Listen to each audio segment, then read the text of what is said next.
하나님의 영신에 예배하는 자가 영과 진리로 예배할지니라. 영광과 찬양을 받으시기에 합당하시고 존귀하신 하나님, 이 거룩한 시간에 우리가 하나님의 보좌 앞에 머리 숙여 경건한 마음으로 예배드리기를 원합니다. 우리의 심령을 다시금 새롭게 하여 주셔서 이 예배가 하늘에는 영광이 되게 하시고 우리 모든 예배자들에게 한없는 은혜와 축복의 시간이 될 수 있도록 성령님 임재하여 주옵소서. 우리 주 예수 그리스도 이름으로 간절히 기도하옵나이다. 아멘. 임재 찬송 다 같이 부르겠습니다.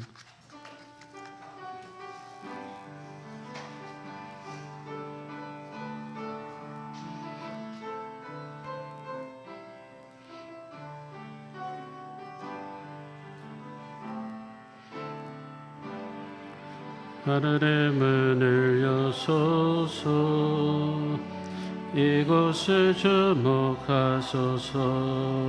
주를 향한 노래가 꺼지지 않으니 하늘을 열고 보소서.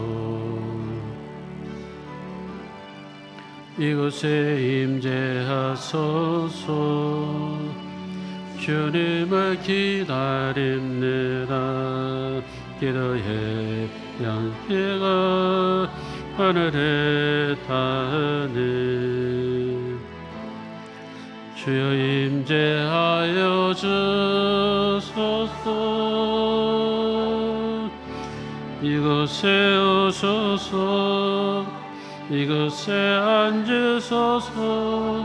이곳에서 드리는 예배를 받으소서. 주님의 이름만이, 오직 주의 이름만 이곳에 있습니다. 이곳에 오소서. 이곳에 앉으소서. 이곳에서 드리는 예배를 받으소서. 주님의 이름만이, 오직 주의 이름만 이곳에 있습니다. 다 같이 사도신경으로 신앙 고백하겠습니다. 전능하사 천지를 만드신 하나님 아버지를 나가 믿사오며 그 외아들 우리 주 예수 그리스도를 믿사오니 이는 성령으로 잉태하사 동정녀 마리아에게 나시고 본디오 빌라도에게 고난을 받으사 십자가에 못 박혀 죽으시고 장사한 지 사흘 만에 죽은 자 가운데서 다시 살아나시며 하늘에 오르사 전능하신 하나님 우편에 앉아 계시다가 죄로서 산 자와 죽은 자를 심판하러 오시리라. 성령을 믿사오며 거룩한 공예와 성도가 서로 교통하는 것과 죄를 사하여 주시는 것과 몸이 다시 사는 것과 영원히 사는 것을 믿사옵나이다. 아멘. 다 같이 찬송가 33장 찬양합니다.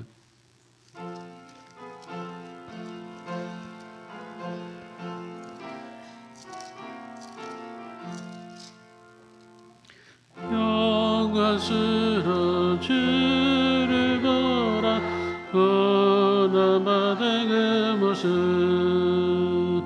승리하고 오실 때에 만민 경배하리라.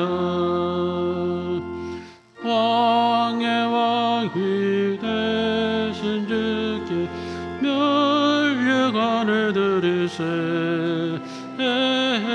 왕의 왕이 되신 주께 멸류관을 드리세. 보좌 위에 계신 주께 멸류관을 드리세. 천군 천사 소리 높여 주를 찬송하도다. 왕의 왕이 되신 주께 멸류관을 드리세. 왕의 왕이 되신 주께 멸류관을 드리세. 죄인들이 조롱하며 하시관을 세웠네. 성도들과 천사들은 주의 이름 높이네. 왕의 왕이 되신 주께 멸류관을 드리세. 왕의 왕이 되신 주께 멸류관을 드리세.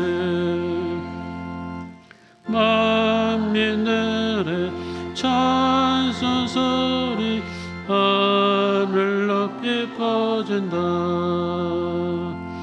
하늘 보자 바라보니 기쁨을 향하도다. 왕의 왕이 되신 주께 멸류관을 드리세. 왕의 왕이 되신 주께 멸류관을 드리세.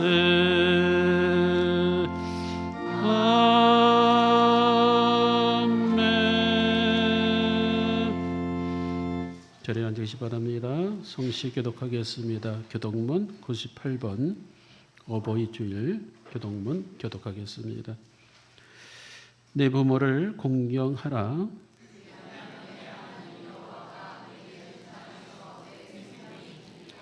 내 아들아, 내 아비의 훈계를 들으며 내 어머니의 법을 떠나지 말라.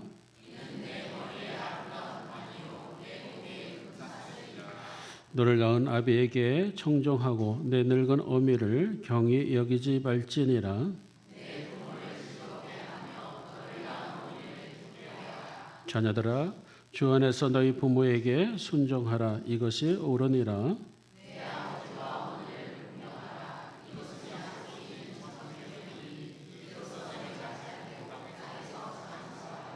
아멘. 예배를 위해서 소경국 장로님 기도 인도해 주시겠습니다.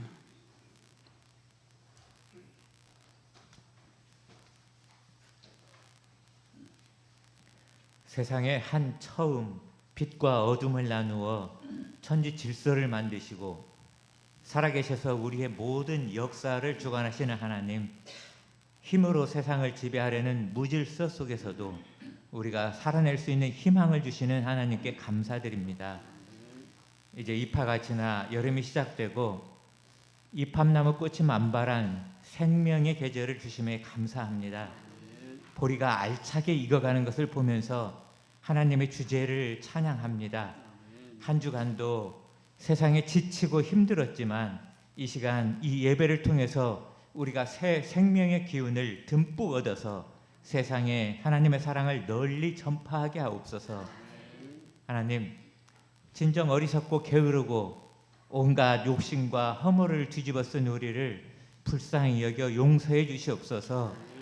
우리는 입으로 주님을 믿는다면서도 주님께 용서받기 기도하면서도 우리에게 빚진 자들은 아직도 용서하지 못했습니다. 어리석은 우리의 허물을 이 시간 회개하오니 용서해 주옵소서. 어버이 주일을 맞아서 어린 자식을 위해 희생하고 세상을 이겨낸 어버이의 사랑이 바로 주님이 우리를 사랑하시는 그 사랑과 같음을 이 시간 기억합니다. 이제 입으로 그리스도인이 아니고 삶 속에서 어버이의 마음으로, 예수님의 마음으로 십자가를 감당하며 죄악의 세상을 이겨내는 그리스도인으로 살게 하옵소서. 세상의 화려함에 취하지 않고 춥고 외로운 사람에게 주님의 사랑을 전하는 그리스도인으로 살게 하옵소서. 하나님, 이 나라를 바로 세워주옵소서. 우리 그리스도인들이 거짓된 선지자들의 선동을 분별하게 하옵소서. 우리 그리스도인들이 바라바를 풀어주고 예수를 못 박으라 외치던 군중처럼 어리석지 않고 깨어있게 하옵소서. 힘으로 약한 자를 겁박하고 약탈하는 이들을 똑똑히 지켜보고 계시는 하나님, 이들의 큰 소리를 이제 끝내주시기 원합니다. 우리나라의 하나님의 의를 갈구하는 자들의 소리에 응답하여 주옵소서. 새로 뽑히는 대통령은 진정 하나님을 경외하는 자를 세워주시옵소서. 어린 양이 사자를 두려워할 필요가 없고 어린아이가 독사를 무서워할 필요가 없는 세상으로 한 걸음 더 우리나라가 가까이 가게 하옵소서. 은혜의 주님, 우리 그리스도인들이 주님의 마음을 본받게 하시고 그리스도인들이 힘을 모아서 어두운 곳에 사랑의 빛으로 세상을 밝혀내기 원합니다. 하나님의 의를 갈구하는 자, 화평케 하는 자, 온유한 자들이 이 땅과 이 나라와 이 지구상에 많아지게 하옵소서. 이 땅에 갈등이 줄어들고 전쟁이 종식되고 약한 자들도 평화를 누리게 하옵소서. 주님, 우리 호남제일 교우들에게 힘을 주시옵소서. 마음과 육신이 건강해서 나뿐만 아니라 이웃도 챙길 수 있는 새 힘을 주옵소서. 경제적으로도 넉넉하게 지키시어 이웃에 베풀고도 여유 있게 하옵소서. 쓸데없는 일을 줄이고 대신 하나님 보시기에 기뻐하시는 일로 내 삶을 채워가게 하옵소서. 내가 속한 속회에서 또 선교회에서 각 부서에서 내가 먼저 기쁜 마음으로 십자가를 짊어져서 교회가 활성화되게 하옵소서. 은혜의 주님, 예배의 처음과 끝까지 모든 순서마다 우리가 집중하게 도와주시옵소서.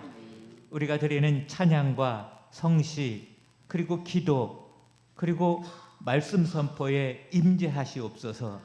예배드리는 담임 목사님과 이 자리에 참석한 모든 교우들에게 하나님의 축복을 충만히 내려주시옵소서. 언제 어디서나 하나님 사랑으로 우리를 지켜보고 계시는 우리 구주 예수 그리스도의 이름으로 기도합니다. 아멘.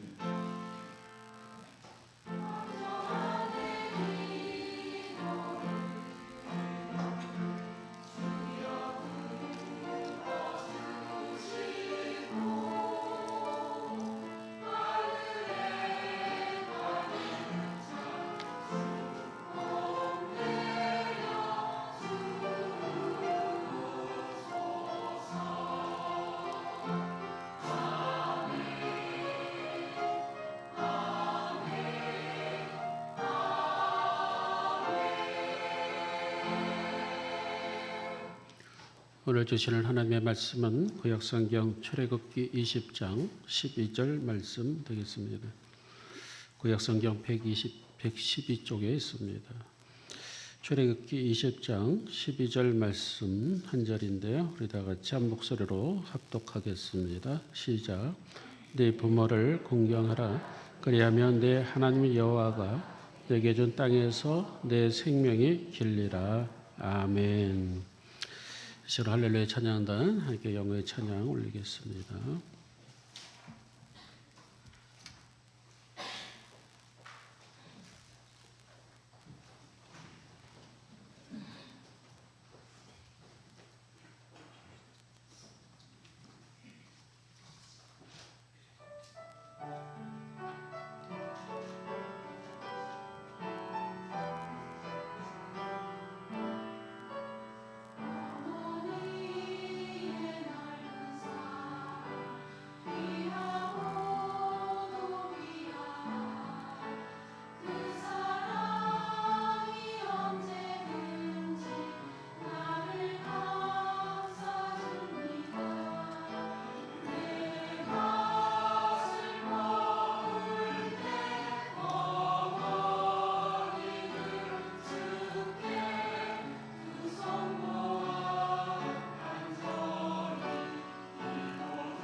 하나님께 영광 말씀드립니다. 어버이 주일날 맞는 우리 어머니의 사랑을 또 자식을 향한 또 주님의 마음도 우리 알게 해주는 귀한 찬양입니다. 다시금 큰 박수 주십시다. 축복합니다. 감사합니다.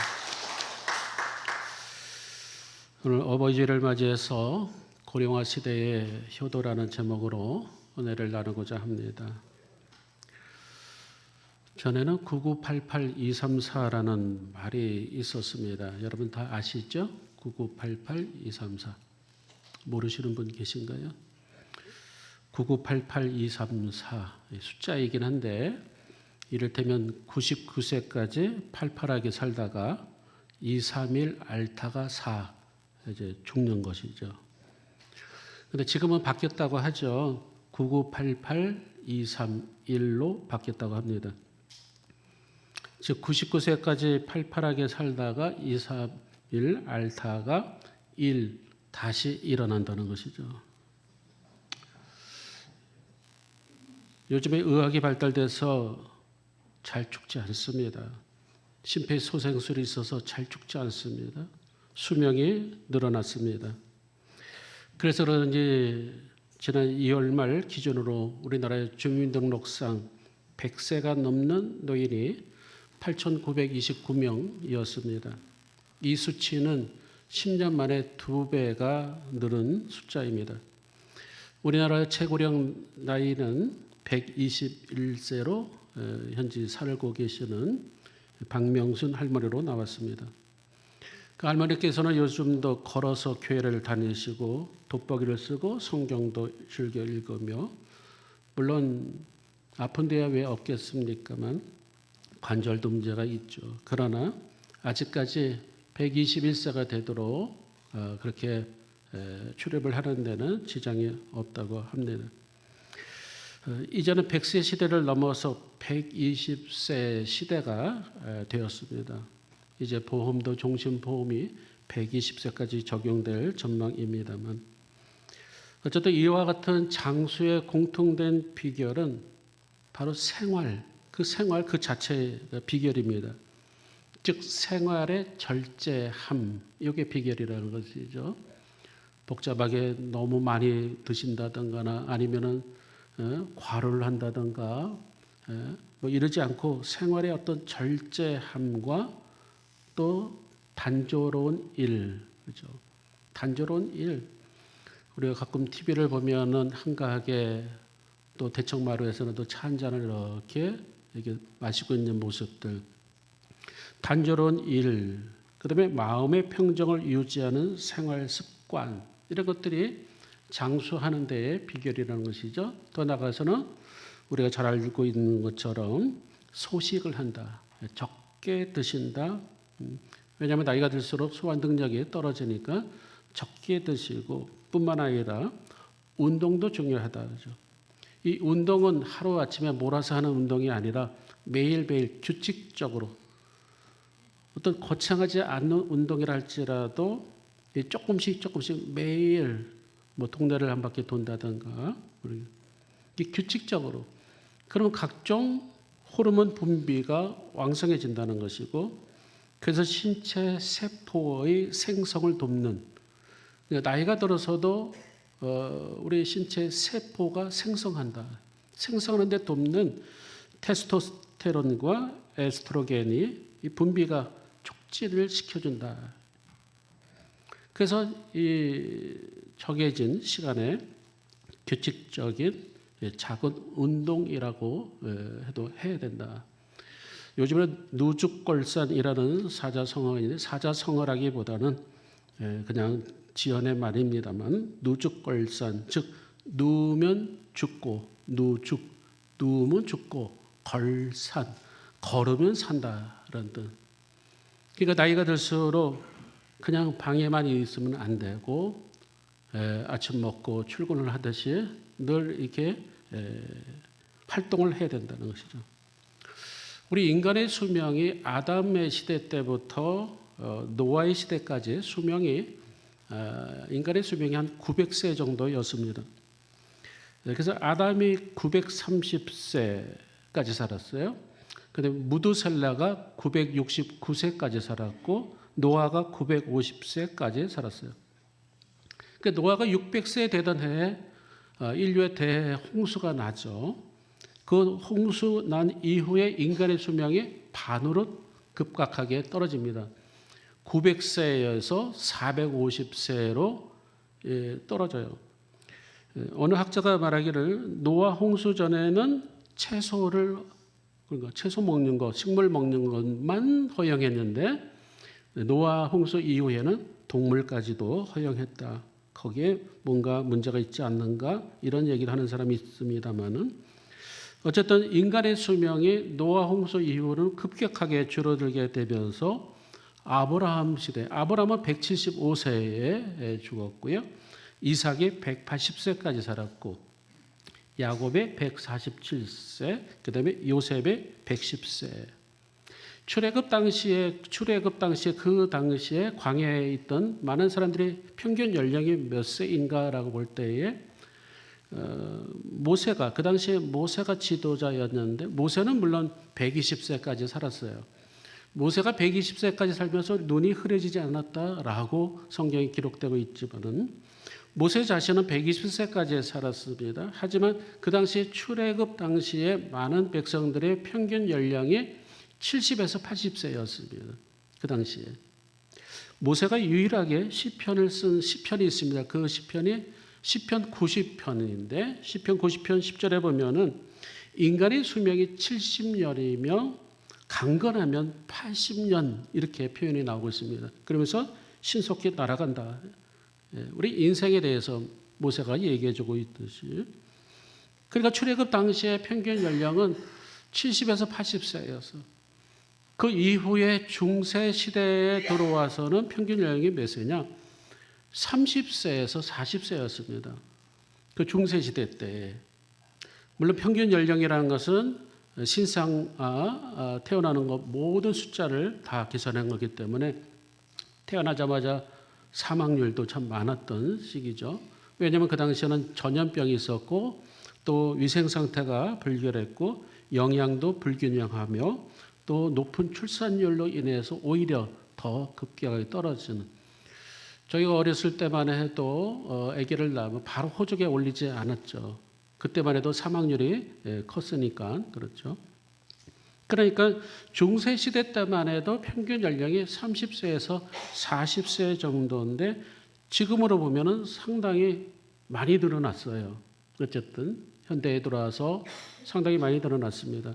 많은 학자들이 이런 글을 쓴 것을 봤습니다만 인간의 수명이 칫솔, 우리가 아침 저녁으로 이를 닦는 칫솔로 인해서 인간의 수명이 10년 늘어났다. 그러니까 칫솔로 인해서 치아 상태를 잘 청결하게 하고 충치가 없고 또 그러다 보니까 음식물을 잘 소화하고 그다음에 임플란트가 생김으로 인해서 우리 인류의 수명이 20년이 늘어났다. 그렇죠. 전에는 이가 없으면 잇몸으로도 먹는다 했지만 지금은 그런 시대가 아니죠. 나이가 들어도 임플란트를 대면은 그렇죠. 얼마나 잘 나왔어요. 의술이 얼마나 발달됐습니까?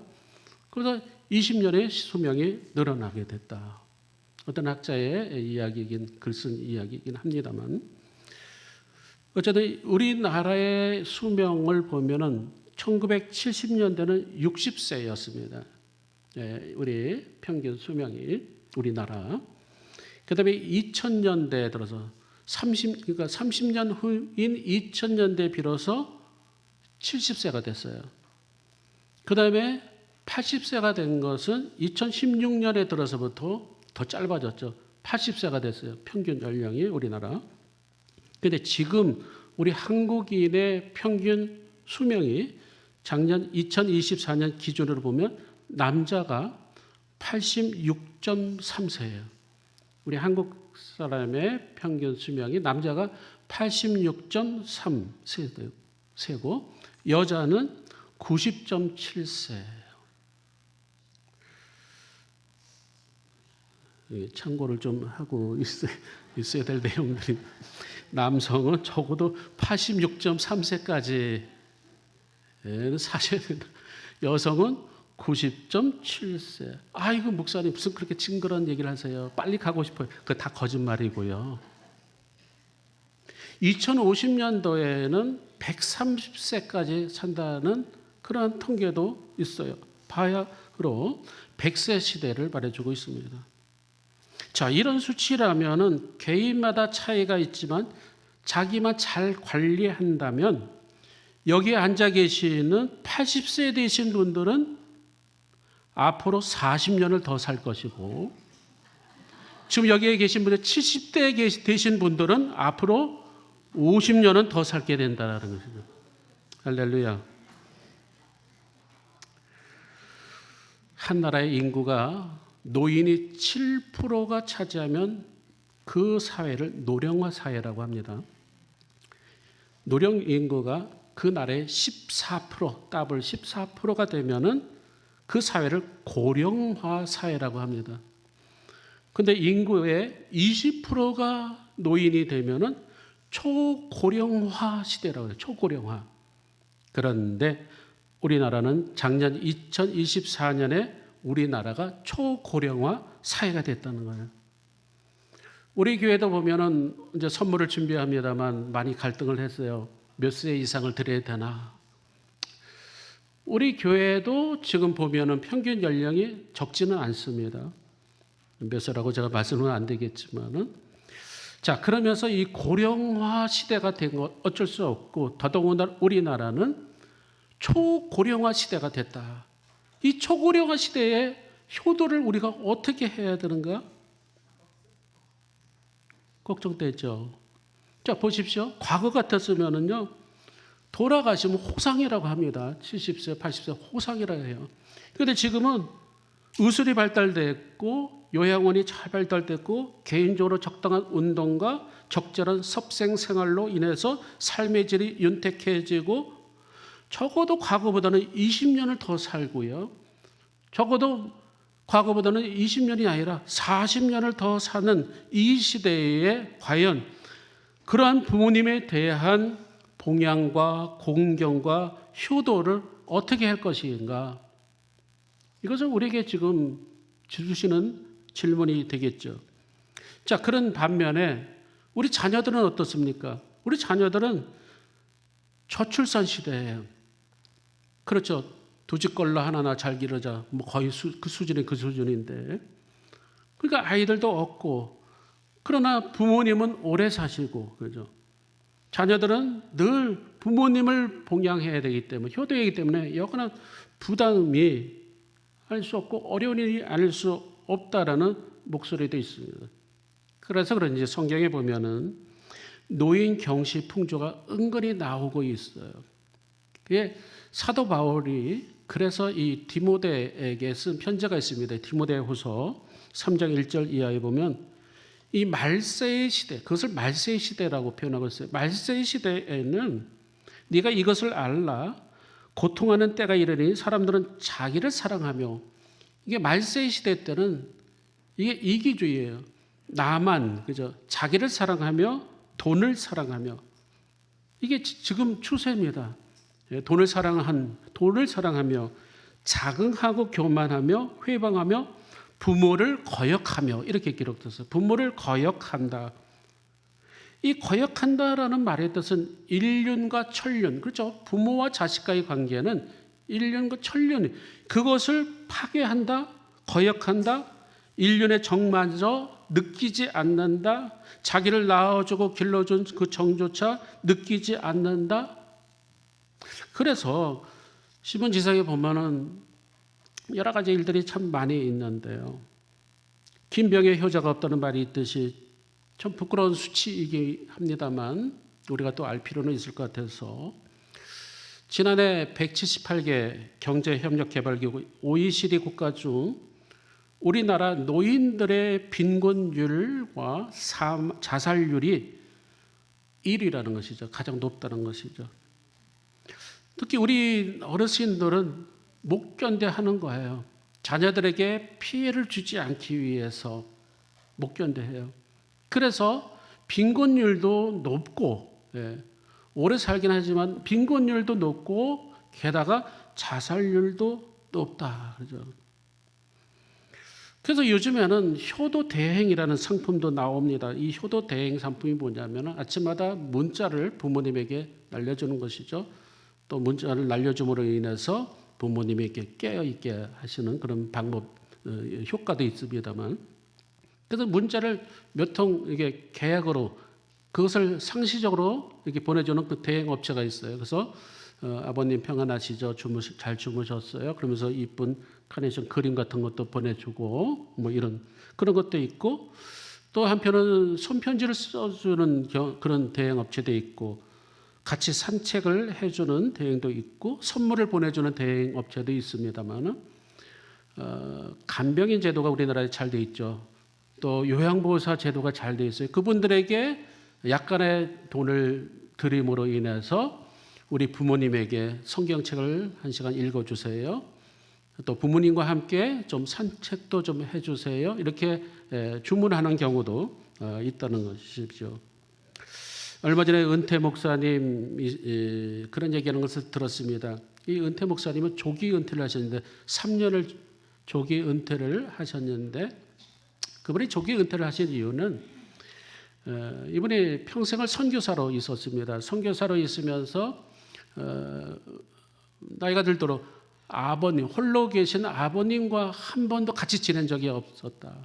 그래서 내가 3년 일찍 조기 은퇴를 하고 선교사에서 고국으로 돌아와서 아버님과 함께 목욕탕 같이 가기, 그 다음에 아버님과 함께 맛집 같이 가기, 아버님과 함께 산책 같이 하기 뭐 등등, 이것을 이렇게 목표로 해놓고 조기 은퇴하는 것을 보게 됩니다만, 성경에서는 하나님께서 우리 인간에게 부모님에 대한 공경과 효에 대해서는 여러 곳에서 말씀하신 바가 있습니다. 대표적인 것이 오늘 본문 말씀이에요. 오늘 본문 말씀에 출애굽기 20장 12절에 보면 내 부모를 공경하라 그리하면, 이게 조건부입니다. 조건부예요. 내 부모를 공경하라 그리하면은 그 다음에 너희 하나님 나 여호와가 내게 준 땅에서 내 생명이 길리라 라고 말씀해 주고 있어요. 신명기 5장 16절에도 보면 너는 너희 하나님 여호와의 명한 대로 내 부모를 공경하라 그리하면 너희 하나님 여호와가 내게 준 땅에서 내 생명이 길리라. 에베소 6장 1절에 보면 자녀들아 주 안에서 너희 부모에게 순종하라 이것이 옳으니라. 내 아버지 어머니를 공경하라 이것은 약속 있는 첫 계명이니 이렇게 함으로 네가 잘되고 땅에서 장수하리라. 이게 조건부를 주고 있어요. 내 생명이 길리라. 우리의 혼적인 생명을 푸시케고요, 우리 영적인 생명, 하나님의 생명을 조회라고 하는데 이거 다 해당이 되고 있습니다만, 아무튼 우리 주님께서 우리에게 주시는 오늘 우리가 이 십계명 말씀은 우리는 달달 외울 정도로 너무나 잘 아는 내용이죠. 그런데 2025년 어버이 주일에 우리에게 이 말씀을 주시는 하나님의 이유가 있을 줄 믿습니다. 내 부모를 공경하라. 요 10계명 중에 5계명째예요. 5번째입니다. 우리가 알다시피 1계명에서 4계명까지는 하나님과의 관계예요. 대신관계, 하나님과의 관계.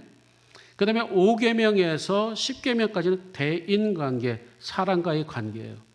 자, 그런데 5계명에서 10계명까지 사람과의 관계 속에서 제일 첫 번째 되는 이 5계명이 바로 부모를 공경하라예요. 다시 말해서 이 순번은 부모를 진정으로 공경하는 사람은 6계명이 살인하지 말라거든요. 부모를 진정으로 공경하는 사람은 살인하지 않습니다. 그 다음에 부모를 진정으로 공경하는 사람은 7계명이 간음하지 말라는데 간음하지 않습니다.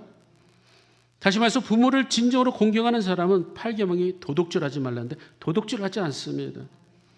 그 다음에 9계명 거짓 증거인데 부모를 공경하는 사람은 거짓 증거하지 않습니다. 10계명 남의 것을 탐하지 않습니다. 부모를 공경하는 사람은 남의 것을 탐하지 않습니다. 그렇기 때문에 성경은 우리에게 바로 대인관계에 있어서 제 첫 번째가 5계명인데 바로 부모를 공경하라, 여기서부터 출발한다는 것이죠. 근데 내 부모, 여러분 부모가 무슨 뜻일까요? 모르시는 분은 안 계시죠?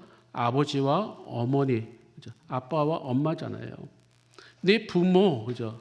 아버지와 어머니, 즉 공경하라.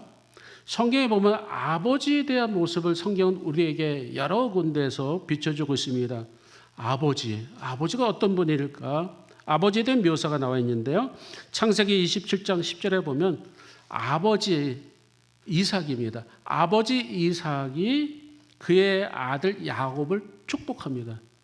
그러니까 성경에서 아버지의 묘사는 축복하는 분이 아버지다. 가정에서 아버지는 자녀들을 축복하는 그러한 것으로 성경 묘사되어 있고요. 그 다음에 창세기 26장 34절에 보면 아버지는 아무리 불효자식이라 할지라도 그 자식을 깊이 이해하고 사랑하고 때로는 근심한다라는 것이죠.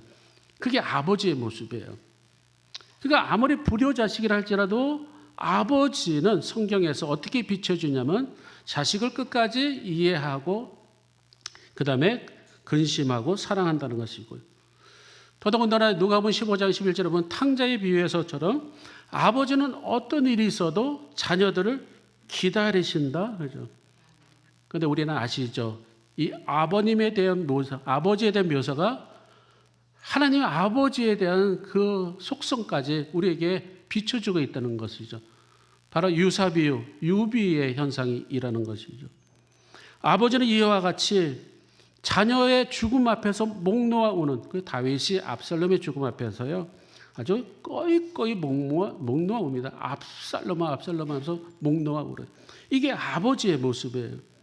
아버지는 지켜주시고 축복해 주시고 우리를 끝까지 기다려 주시고 우리에게 근심과 염려 모든 것에 대해서 아버지는 이와 같이 우리를 살피시는 분이 성경 속의 아버지라는 거예요. 우리의 가정의 아버지도 마찬가지죠. 반면에 어머니는 어떻습니까? 어머니는 우리가 잘 알다시피 우리에게 희생을 주시고 헌신을 주시는 분은 어머니예요. 성경에 보면은 어머니에 대한 묘사가 나와 있는데 대표적인 것이 출애굽기 2장 1절에 나와 있는데요. 모세의 어머니 요게벳이 나옵니다. 그 당시에 바로 왕이 다 죽이라고 하는데 모세를 석 달 동안 숨깁니다. 안 죽이고. 그런데 성경은 히브리서 11장 23절에 보면은 그때의 어머니 요게벳에게 믿음의 어머니라는 칭호를 붙여요. 다시 해서 우리 모든 가정에서 어머니는 믿음의 어머니, 목숨까지도 내놓고 무서워하지 않는 자식들을 향한 그 어머니, 그것을 비춰주는 거예요. 사무엘상 1장 26절에 보면 사무엘 위해서 어머니 한나가 기도합니다. 눈물로 기도하죠. 다시 말해서 우리에게 비춰준 어머니는 우리가 보지 못했지만은 늘 눈물 훔치면서 기도하시는 분이 바로 우리의 어머니라는 것이죠. 누가복음 1장 5절에 보면은 세례 요한의 어머니가 나옵니다. 엘리사벳이라는 이 어머니가 나오는데 늘 흠없이 늘 자식을 향해서 늘 그렇게 기도하고 바라고 그런 말씀으로 가르치는 엘리사벳이 있었다는 것이죠. 더더군다나 디모데후서 1장 3절에 보면 믿음의 사람 디모데 뒤에는 그의 어머니 유니게가 있었다는 것이고 그의 외할머니 로이스가 있었다.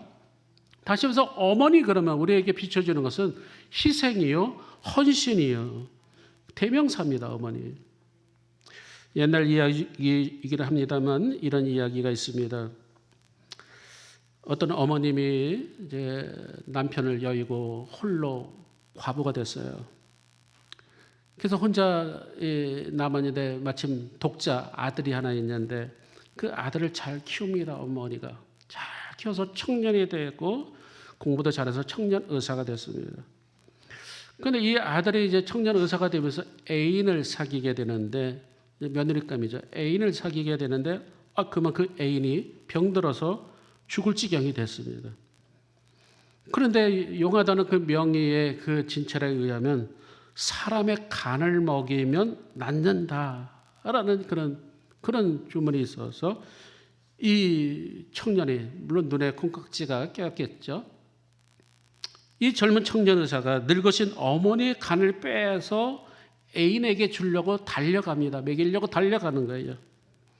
다시 와서 이 청년 아들 의사가 어머니 간을 빼들고 급하게 들고 막 뛰어가는 그 아들을 따라가는 어머니 혼이 이렇게 소리를 외칩니다. 사랑하는 아들아, 천천히 가거라. 넘어질까 염려된다. 사랑하는 아들아, 천천히 가거라. 넘어질까 염려된다. 간이 뚝 떨어질까 봐 염려된다 이거죠. 땅바닥이 떨어질까 봐. 무인정한 아들에게 죽임을 당하면서까지도 끝까지 아들을 사랑하는 그 어머니의 마음.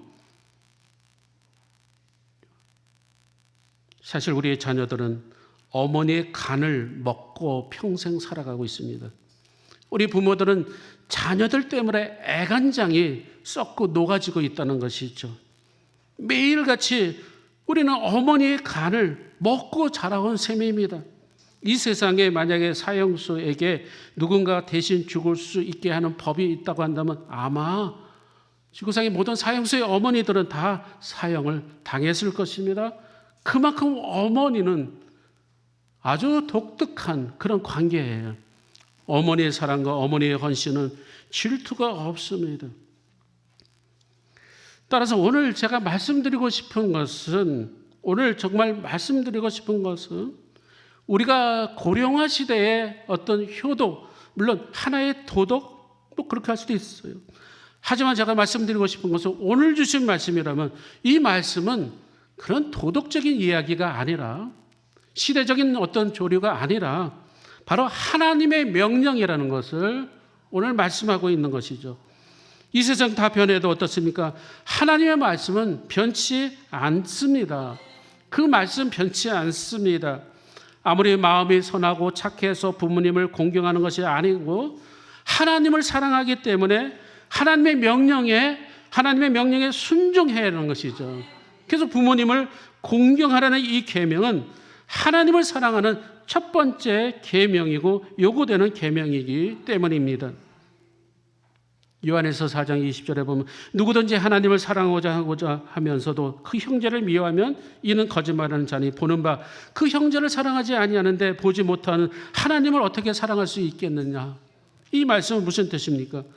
부모님을 사랑하지 않는 자가 어찌 눈에 보이지 않는 하나님을 사랑할 수 있다고 하는가. 그죠? 마가복음 7장 11절에 보면 아주 독특한 용어가 나옵니다. 고르반이라는 단어가 나오는데요. 이 고르반이라는 단어는 조금 어려운 단어인데 이를테면 이런 내용입니다. 우리가 하나님께 뭔가 물질이든 우리가 하나님께 봉사를 하든 하나님께 드렸다고 하면은 부모님한테는 안 드려도 된다.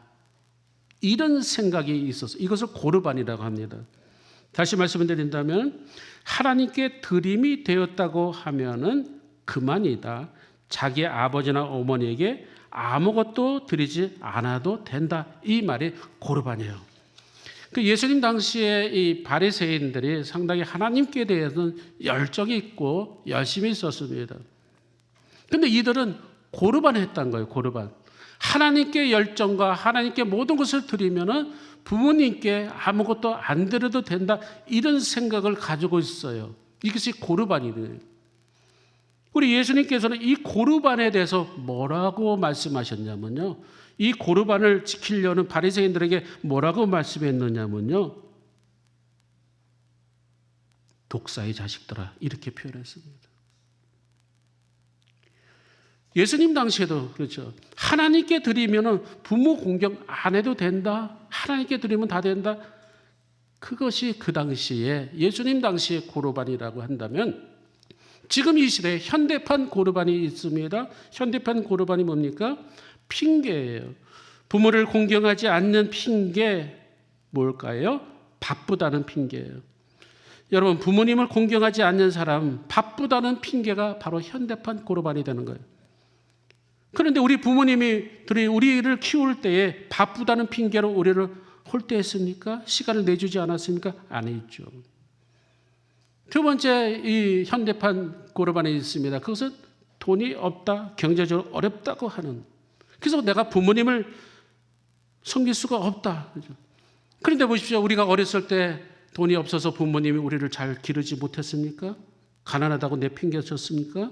우리를 굶주렸습니까? 그러질 않죠. 또 세 번째 고르반이 있습니다. 여력이 없다라는 고르반이에요.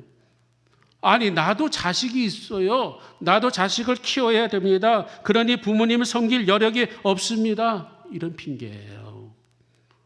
우리 애들도 유치원 가야죠. 태권도 학원 가야죠. 어떤 분은 한 달에 그 어린아이가 유치원 그 영어 학원 가는데 200만 원, 300만 원 벌어야 돼요. 여력이 없어요. 그죠? 물론 손주, 손자 잘 되게 잘 키워야 되는 것을 할아버지, 할머니도 당연히 기쁘게 여기죠. 하지만 이런 것이 현대판 고르반이 돼버렸다는 것이죠. 그렇지만 오늘 성경에 보면은 네 부모를 그죠? 공경하라 그러죠. 공경하라. 여기서 공경하라는 말은 공격하라는 말이 아닙니다. 주일학교 아이들한테 설교하는데 어떤 아이가 이것을 읽는데 공격하라 장난으로 그러요. 근데 한편은 생각해 볼 그런 대목이에요. 내 부모를 공격하라가 아니라 공경하라. 공경하라는 말은 히브리어로 카베도라는 뜻을 가지고 있습니다. 카베도라는 말의 뜻은 죽게 하듯 하라 이런 뜻이에요. 죽게. 하나님을 향한 그 모습, 하나님을 향한 나의 자세, 그것이 카베도라는 뜻을 가지고 있어요. 그 부모님에 대해서 하나님께서 우리에게 말씀해 준 것은 사람에게 하듯 하지 말고 하나님께 죽게 하듯 하라. 골로새 3장 23절에 나온 것처럼 공경하라는 말의 뜻은 죽게 하듯 하라. 누구에게? 우리 살아계시는 부모님에게 그렇게 하라. 그리하면 조건부거든요. 그리하면 네 생명이 길고 복을 누리라. 복을 누린다고 했습니다. 복이 어디서 올까요? 복의 출처는 사람에게 나오지는 않죠. 우리가 복을 줄 수는 없어요. 하나님으로부터 온 것이 복이지 않습니까? 하늘로부터 옵니다. 그래서 중국 사람들은 복자를 거꾸로 뒤집어 갖다가 중국집에 가면 붙여놨어요. 왜? 하늘로부터 뛰어 떨어진다는 뜻을 가지고 있어요. 복은 하늘로부터 온다. 하나님이 주신다. 그런데 두 번째 중요한 것은 딱 한 분이 있는데 부모님이 너희들을 복 주신다. 부모님에게 하나님은 축복권을 주셨다는 것이죠. 그렇다면 부모님으로부터 복이 흘러나오게 된다는 것을 성경은 우리에게 계속해서 이삭의 축복권을 통해서도 우리에게 비춰주고 있는 내용이기도 합니다. 고사성어 중에 견마지양이라는 말이 있습니다. 견마지양. 이 말의 유래는 부모를 소홀히 대접하고 공경하지 않는 것을 빗대어 견마지양이라고 말합니다. 어느 집에 아들 셋을 두고 홀로 있는 아버지가 계십니다. 그 아내 부인은 죽고 혼자 외롭게 노년을 살아가고 있어요. 그러니까 이 세 아들, 첫째 아들, 둘째 아들, 셋째 아들 다 가족을 꾸리고 손주들이 있고 다 잘 삽니다. 그런데 이 아버지는 시골에서 이제 부인도 먼저 세상 떠나고 혼자서 외로움을 달래면서 기력도 쇠잔해지고 자신감도 떨어지고 더 괴로운 것은 자기 아내, 즉 어머니가 살아계실 때는 아이들이 앞다투어 시골에 내려오는 거예요. 왜? 어머니의 성화가 있으니까. 야, 너 왜 안 내려오냐? 성화가 있으니까. 근데 어머니도 아내도 죽고 나서 이 아버지가 홀로 있으니 아이들이 자연 뜸한 거예요. 그렇다고 전화를 해서 왜 안 내려오냐? 어머니 아내처럼 그렇게 할 수는 없는데. 근데 아이들은 바쁘다, 그죠? 그죠? 현대판 고르반이죠. 바쁘다, 그죠? 그게 마음이 너무 힘든 거예요. 그래서 어느 날 기도하다가 하나님께서 지혜를 주셔서 이 아버지가 목공소에 갑니다. 목공소에 가서 큼직한 나무 괴짝을 하나 만들어요. 맞춰요. 그리고 그 괴짝 안에 유리 조각으로 가득 채우고 큰 자물쇠로 딱 잠그고 그 괴짝을 안방 바닥에다가 딱 놔둡니다. 그리고 자녀들이 올 때마다 그 괴짝을 조금 이렇게 움직이면서 자녀들이 궁금하죠. 아버님 그 괴짝이 뭐예요? 알 필요 없다. 그래서 이 아버지가 잠깐 화장실 잠깐 나간 사이에 자녀들이 가서 흔들어 보는 거죠. 굳게 잠겨 있으니까 열 수는 없어요. 흔들어 보니까 출렁출렁하니까 아마 금문 보화가 있는가 보다. 그때부터 자녀들이 달라진 거예요. 내려오란 얘기도 안 하는데 그들이 바리바리 싸가지고 아버지 먹을 것 가지고 그 시골에 내려오고, 그전에는 5시간, 6시간 걸려도 안 내려오는 아이들이 이제는 10시간 걸려도 내려오는 거예요. 그렇게 내려와가지고 얼마나 잘 보이는지, 첫째보다 둘째가 더 경쟁심에서 더 잘 보이려고, 셋째 잘 보이고, 전에는 손주들 바쁘다고 안 데려오는데 다 데려와서 잘 보이려고 그러는데, 그래서 아버님이 참 흐뭇하고 그래. 좋아서. 근데 이제 아버님이 이제 돌아가셨습니다. 장례를 치르는데 아주 성대하게 치렀어요.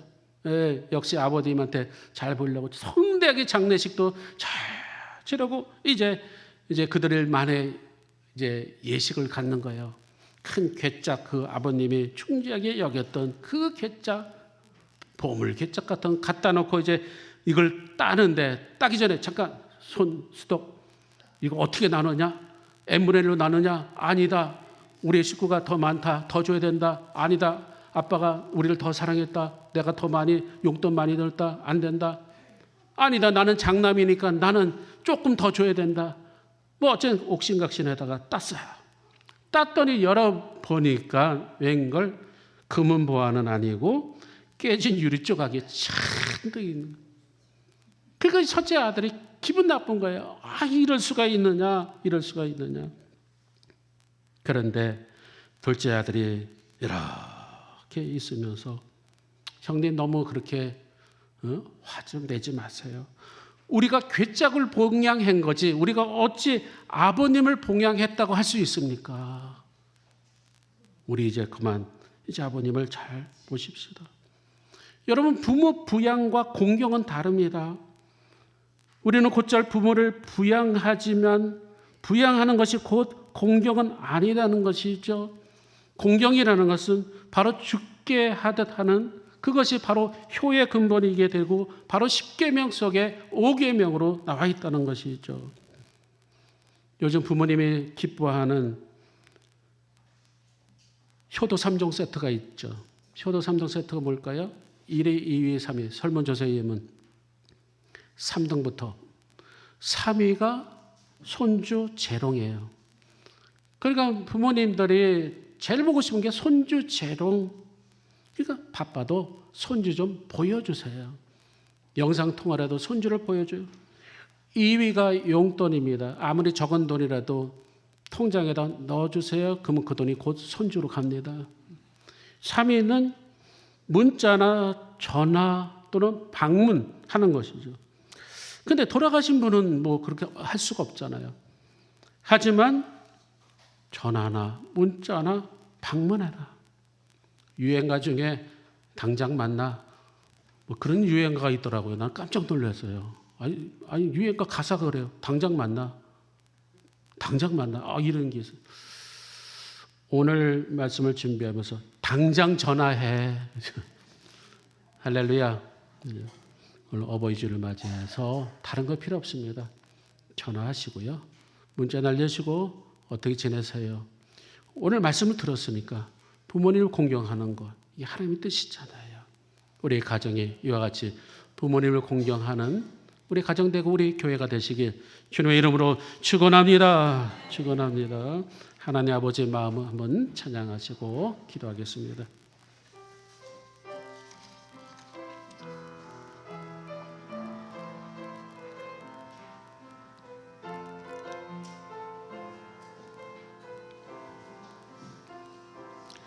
아버지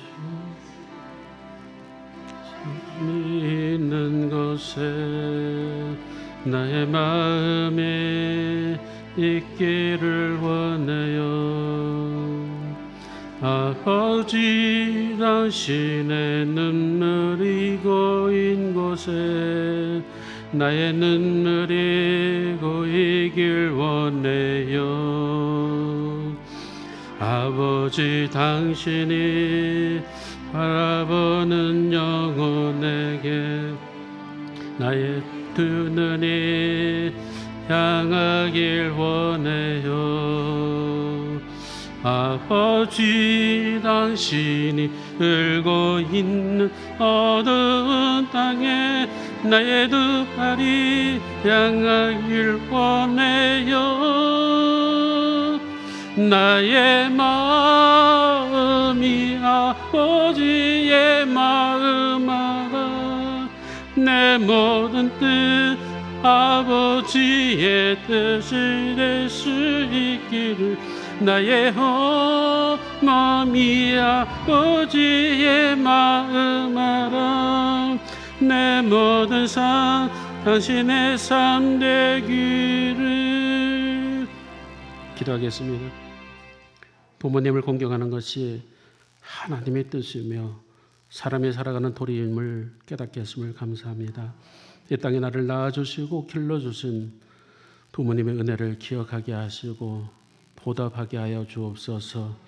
특별히 고령한 시대를 맞이하며 효도가 점점 힘들어지고 부담되는 시대를 살아가고 있지만 설령 그렇다 할지라도 우리를 위해서 언젠가 축복의 기도를 빌어주는 우리 부모님을 위해서 또 이것이 곧 하나님의 뜻임을 알기에 하나님의 계명이기에 말씀대로 순종하며 살기를 원합니다.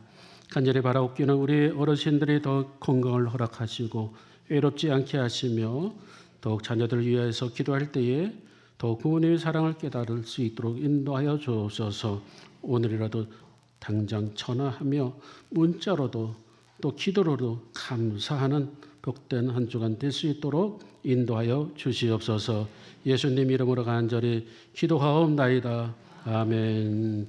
찬송가 335장 부르시면서 준비된 예물 부르겠습니다.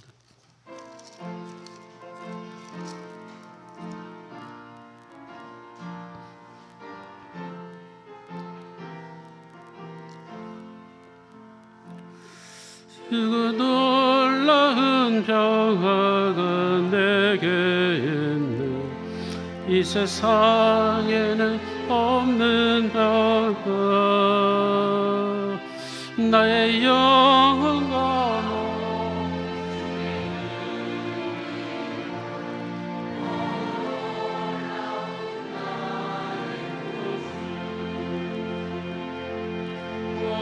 놀라운 주, 오 놀라운 주, 저 천군과 천사들 경배하네. 나 엎드려서 주 경배하리. 오 놀라운 주 예수. 우리 생명이 되시며 기쁨이 되신 하나님 아버지, 오늘 어버이 주를 맞이하며 또 부모님을 공경하는 것이 하나님의 뜻임을 알게 하심을 감사합니다. 어려운 시대이지만은 하나님 아버지 부모님을 건강을 지켜주시고 또 하나님 아버지 그들의 심령 속에 늘 주의 은혜가 넘치게 하시며 우리 가정이 부모님을 잘 섬기는 그런 믿음의 가정들이 다 될 수 있도록 하나님 함께하여 주시옵소서. 이 시간도 귀한 예물 하나 앞에 올려드립니다. 주의 생명록에 기록되게 하시고 세계 곳곳에 하나님 나라가 더 확장될 수 있도록 인도하여 주시옵소서. 11조 예물, 주정감사 예물, 여러 가지 목적의 감사 예물, 일천번 예물, 건축 예물, 신방 예물, 또 숙회 예물, 또 드려지는 모든 손길뿐만 아니라 하나님 아버지 헌신과 또 하나님 봉사로서 섬기는 모든 손길 속에 주의 은혜가 넘치게 하시고 하늘의 신령한 복과 땅의 기름진 복이 저희 가정, 직장, 사업장에 충만하도록 하나님 마음껏 축복하여 주시옵소서. 우리 주 예수 그리스도 이름으로 감사하며 간절히 축복하며 기도드리옵나이다. 아멘. 할렐루야. 우리 앞사람과 인사 나눕시다. 주님 여러분 축복합니다. 사랑합니다. 축복합니다. 어버이 은혜에 감사하면서 교회에서 작은 선물, 아주 작은 선물 드립니다. 하지만 의미가 있어요. 호두 과자인데 그 발음이 살짝 하면 효도 과자 이렇게 그렇게 살짝 될 수가 있어요. 그래서 그런데 다 드리면 좋은데 그래도 기준이 있어야 되는데 70세 이상 원로자가 들어가시면 됩니다. 그래서 70세 이상 되신 분들 한번 격려가 필요해서 한번 그 자리에서 일어날 수 있나요? 못 일어나시면 아니 나는 70세가 아니요. 아직도 나 60세. 그러면 어쩔 수가 없고 70세 되신 분들은 한번 자리에서 한번 일어나 보시죠. 박수를 한번 우리 환영해 주셔서 70세. 그대로 서 계세요. 좋은 일이 있을 겁니다.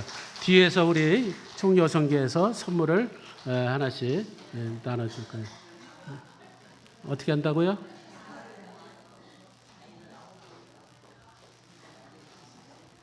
네, 우리 장로님들이 이렇게 또 이렇게 정성껏 또 이렇게 나눠드립니다. 우리 한번 다시 한번 큰 박수로 축복하십시다. 감사합니다. 네, 우리 부모님들 이 효도 과자입니다. 이거 드시고 건강하시고 오늘 하루도 행복하게 보내시기 바랍니다. 오늘 떡접대도 있습니다. 떡접대는 고명희 권사님 아드님 진현욱 목사님 안수 받았어요. 감사해서 또 주일 식사 접대는 조금거 장로님 또 백금옥 권사님 가정에서 백금옥 권사님 8순 생신 감사해서 점심을 맛있게 준비합니다.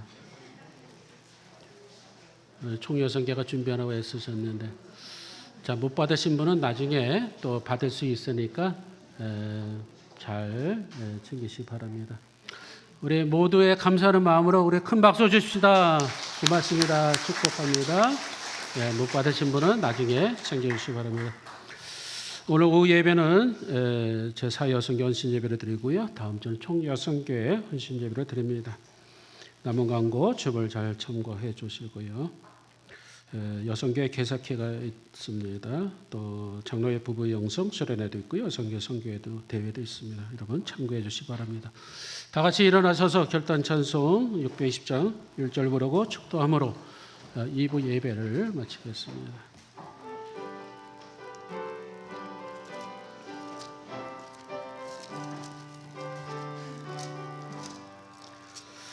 여기에 의를 주의 은총 받은 자여라. 주께서 이 자리에 함께 계심을 알아.